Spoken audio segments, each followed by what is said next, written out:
25 বছর পর নিউজিল্যান্ডকে হারিয়ে চ্যাম্পিয়ন রোহিতেরা, 9 মাসে জোড়া আইসিসি ট্রফি। 25 বছর আগে চ্যাম্পিয়ন্স ট্রফির ফাইনালে নিউজিল্যান্ডের কাছেই হেরেছিল ভারত। সেই হারের বদলা নিলেন রোহিতেরা। চ্যাম্পিয়ন্স ট্রফি জিতল ভারত। রবিবার দুবাইয়ের মাঠে নিউজিল্যান্ডকে হারাল তারা। তবে যতটা সহজে জেতা উচিত ছিল তা হল না। নিউজিল্যান্ডও লড়াই করল, কিন্তু শেষ পর্যন্ত পারল না। অপরাজিত থেকে চ্যাম্পিয়ন হলেন রোহিত শর্মারা।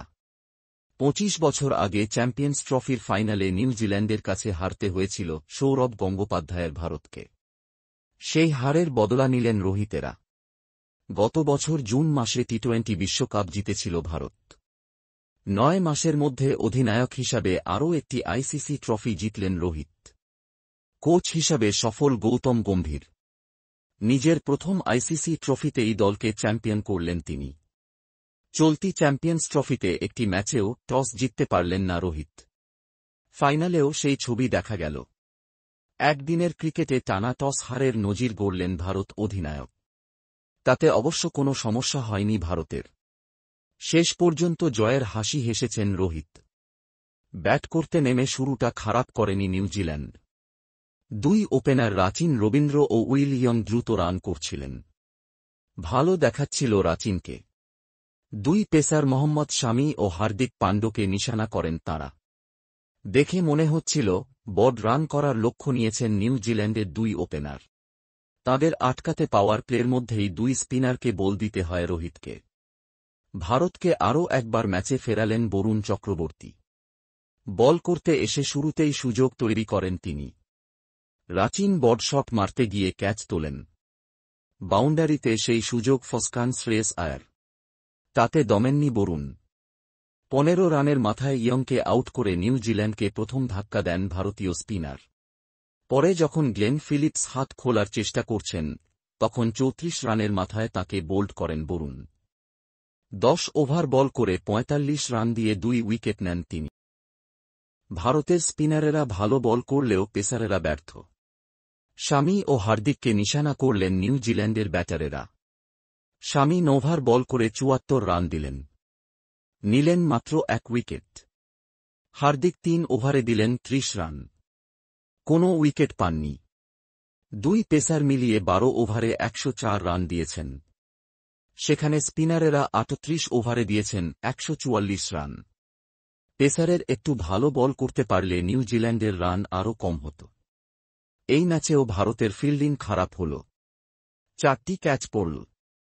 মোহাম্মদ শামি, রোহিত শর্মা, শ্রেয়স আয়ার, শুভমন গিল ক্যাচ ফিরলেন। তার ফলে সুবিধা হল নিউজিল্যান্ডের।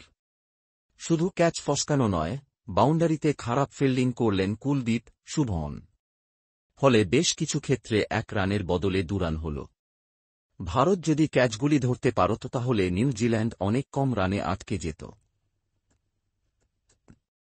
ফাইনালের মতো ম্যাচে এই রকম ক্যাচ ফসকানো অপরাধ। যদিও তার খেসারত দিতে হয়নি ভারতকে। নিউজিল্যান্ডের বিরুদ্ধে রান তাড়া করতে নেমে আগ্রাসী ইনিংস খেললেন রোহিত। ছক্কা দিয়ে ইনিংস শুরু করেন তিনি। নিউজিল্যান্ডের পেসারদের বিরুদ্ধে হাত খুললেন তিনি। ভারত অধিনায়ক জানতেন পেসারদের বিরুদ্ধে রান করা সহজ। সেটাই করলেন তিনি। কিউই অধিনায়ক মিচেল স্যান্টনারও একটি ভুল করলেন। শুরুতে পেসারদের দিয়ে অনেক ওভার করালেন তিনি। সেখানেই খেলা তাঁদের হাত থেকে বার করে নিয়ে গেলেন রোহিত। চলতি চ্যাম্পিয়ন্স ট্রফিতে প্রথম অর্ধশতরান করলেন রোহিত। শেষ পর্যন্ত 76 রান করে রাচিনের বলে আউট হলেন তিনি। চলতি চ্যাম্পিয়ন্স ট্রফিতে একের পর এক দুর্দান্ত ক্যাচ ধরেছেন ফিলিপস। পাকিস্তানের বিরুদ্ধে মোহাম্মদ রিজওয়ান, ভারতের বিরুদ্ধে আগের ম্যাচে বিরাট কোহলি ফিলিপসের দুরন্ত ক্যাচে ফিরেছেন। ফাইনালেও সেটা দেখা গেল। যখন মনে হচ্ছিল রোহিত ও শুভমনের শতরানের জুটি ভারতকে ম্যাচ জিতিয়ে দেবে, তখনই শুভমনের কভার ড্রাইভ শূন্যে ঝাঁপিয়ে ধরলেন ফিলিপস। নিউজিল্যান্ডকে খেলায় ফেরালেন তিনি। চলতি চ্যাম্পিয়ন্স ট্রফিতে ভালো ফর্মে ছিলেন কোহলি। ফাইনালেও তাঁর কাছে আশা ছিল, কিন্তু মাত্র 1 রান করে ব্রেসওয়েলের বলে এলবিডব্লি হলেন কোহলি। বড় ধাক্কা খেল ভারত। তারপরেই খেলায় ফিরে আসে নিউজিল্যান্ড। রোহিতও আউট হন। দ্রুত দুই সিনিয়র ক্রিকেটার আউট হওয়ায় চাপে পড়ে যায় ভারত। পরের কয়েকটি ওভারে একেবারেই রান আসেনি। যে ম্যাচ সহজে জেতার পথে এগোচ্ছিল ভারত, সেই ম্যাচে ফিরে আসে নিউজিল্যান্ড।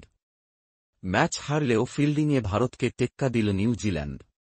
প্রতিটি রান বাঁচানোর জন্য ঝাঁপাল তারা। রান নেওয়া সহজ হচ্ছিল না।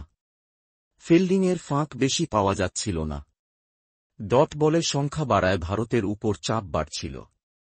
নিউজিল্যান্ড দেখিয়ে দিল, ভালো ফিল্ডিং একটা ম্যাচ কিভাবে কঠিন করে দিতে পারে। আরও 20 রান তারা বেশি করলে জিততে সমস্যা হতো ভারতের। কঠিন পরিস্থিতিতে আবার জুটি বাঁধলেন শ্রেয়স আয়ার ও অক্ষর পটেল। শুরুতে ধরে খেললেন তাঁরা। বড শট মারার চেষ্টা করলেন না।